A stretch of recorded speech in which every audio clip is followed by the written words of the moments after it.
Bom dia, 21/11/2020, 7:03 da manhã, sábado. Eu quero deixar um recado aqui para vocês que fazem parte desse estudo inédito no mundo sobre os Antifa e também vou deixar esse comentário aberto para o pessoal do curso Máfias Geopolíticas. A ação do Carrefour, ela se refere a um processo. Toda militância, aprendam, ela deve ser mantida em permanente movimento. Toda militância deve ser mantida em permanente movimento.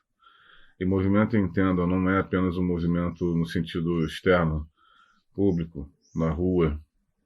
O movimento no sentido do movimento outdoor, como os americanos chamam, né? Como os militantes, principalmente os militantes acadêmicos chamam. A militância outdoor é a militância visível, que vocês conhecem. Há, no entanto, um outro processo que faz parte também do adestramento militar comum, de manterem os militantes sempre em atividade, quer seja intelectual, quer seja corpórea, no sentido filosófico, né, intelectual, acadêmico, entre os gregos principalmente. A atividade física para o militante também é indispensável, e por vários motivos, dentre eles, alguns principais. O militante precisa estar em estado de prontidão permanente, principalmente aqueles que atuam em manifestações de rua ou aquelas manifestações pontuais às portas de certos estabelecimentos, instituições, enfim. Aquela militância pontual, direta, direcionada, aquela militância cirúrgica com poucas pessoas que carregam cartazes. Vocês vão estudar isto no Antifas. É um dos assuntos mais apaixonantes, né? Como transformar um pedaço de papel num outdoor para o mundo inteiro. Há uma técnica para isto. Okay? Como aglomerar pessoas em torno de uma ideia. Né? Uma ideia muito simples. Então vamos lá. Existem alguns elementos. Primeiro elemento. A militância está em constante estado de prontidão. Compreendem? A militância precisa estar em constante estado de prontidão. Ok? Isso é no sentido militar mais comum. Ok? O segundo elemento. Há grupos do movimento negro que são grupos basicamente periféricos que são acionáveis em determinados momentos. Então, existem grupos periféricos, a militância precisa estar em constante prontidão, estado de prontidão, ok? E um outro motivo, que são os testes de campo. Um dos elementos que a direita nunca vai entender é essa síntese entre as potências, né? Potência de realizar algo e o devir. Devir no sentido do Hegel. Esse estado permanente de potências é fundamental para qualquer tipo de militância, porque o devir ele é composto de variáveis incontroláveis. Então, como é que funciona? Aquilo que você realiza, você tem algum planejamento sobre aquilo que você está realizando, né? Do estado de potência para o estado de presença, por assim dizer, e você tem algum controle sobre isso. Mas sobre o estado do devir, né? Essa quantidade de eventos que podem acontecer a partir da ação, você já não tem mais controle nenhum, entendem? Então, é esse mecanismo que é acionado quando você observa pequenas aglomerações que ocorrem nesse tipo de situação. É aproveitando essa massa de energia que pode ser utilizada, energia cinética no sentido literal, ok? E essa dinâmica de corpos reunidos, de corpos que estão numa linguagem única, com um único objetivo, caracterizados segundo a mensagem. Vocês vão observar que naquela ação do Carrefour, por exemplo, havia membros dos movimentos religiosos negros, membros de associações negras, e que a maioria deles sempre é de brancos. não, pardos, não, miscigenados, entendem? Mas todos eles falando uma mesma linguagem. Liberdade, direitos dos negros, quer dizer, sectarizando a sociedade, quer dizer, a sociedade está unificada em síntese, no sentido de uma colaboração mútua em torno de um problema qualquer, e eles são separados. Dessa unidade, há uma separação para criar uma multiplicidade de reclamações, objetivando o quê? A carga de energia do devir, daquilo que pode vir a acontecer.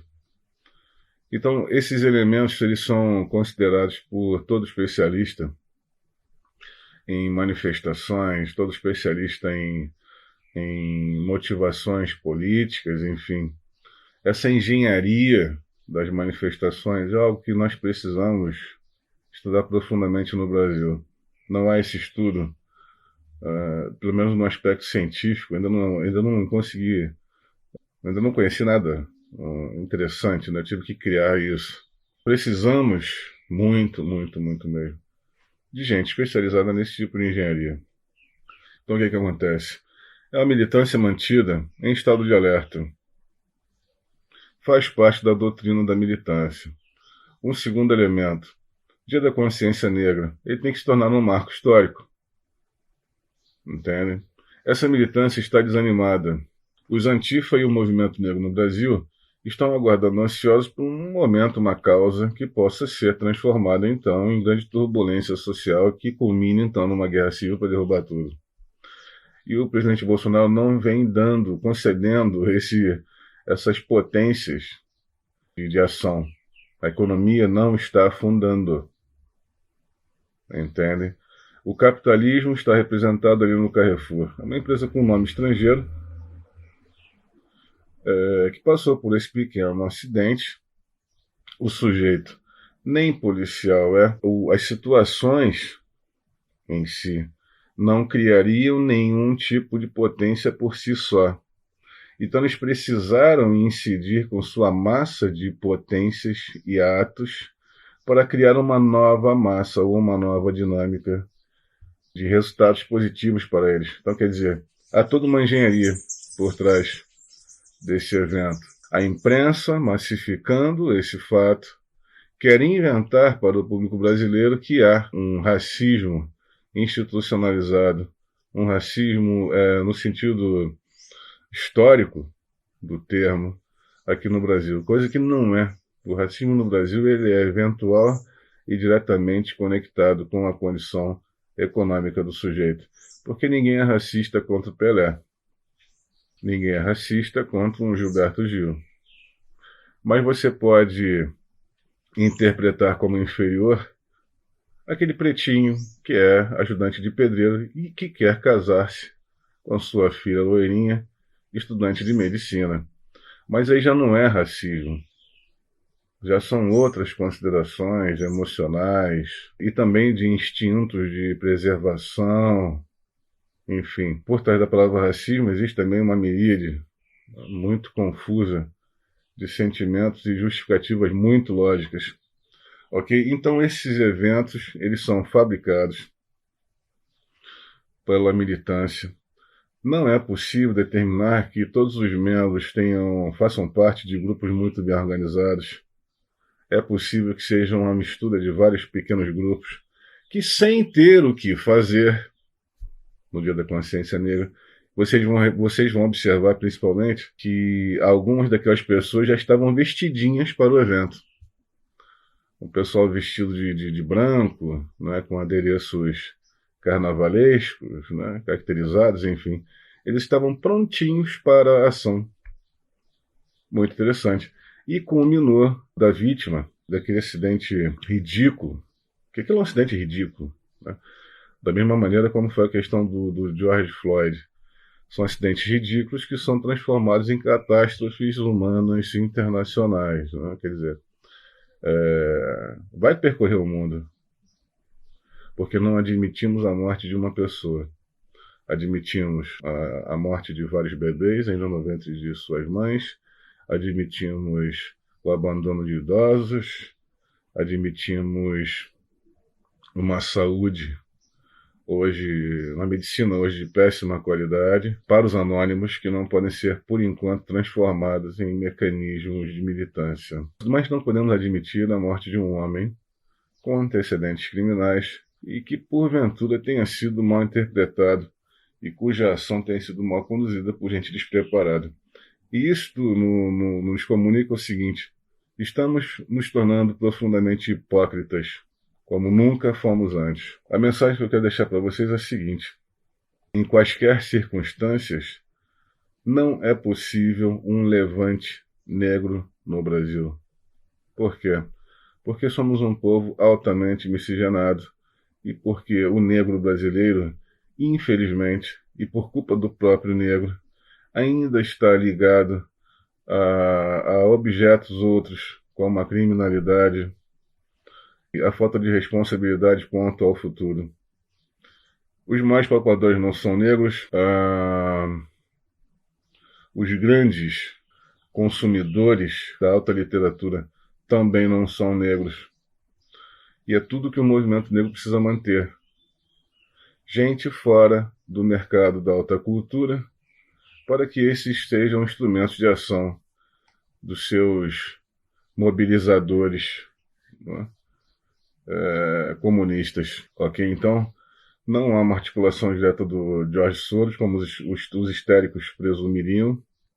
Não é possível afirmar que, em todos os casos, haja uma articulação estratégica para o evento. Eles se comunicam quase que instantaneamente quando precisa ser. Quer dizer, é possível acionar uma militância a partir do WhatsApp em 1, 2 horas. Eu já vi fazer.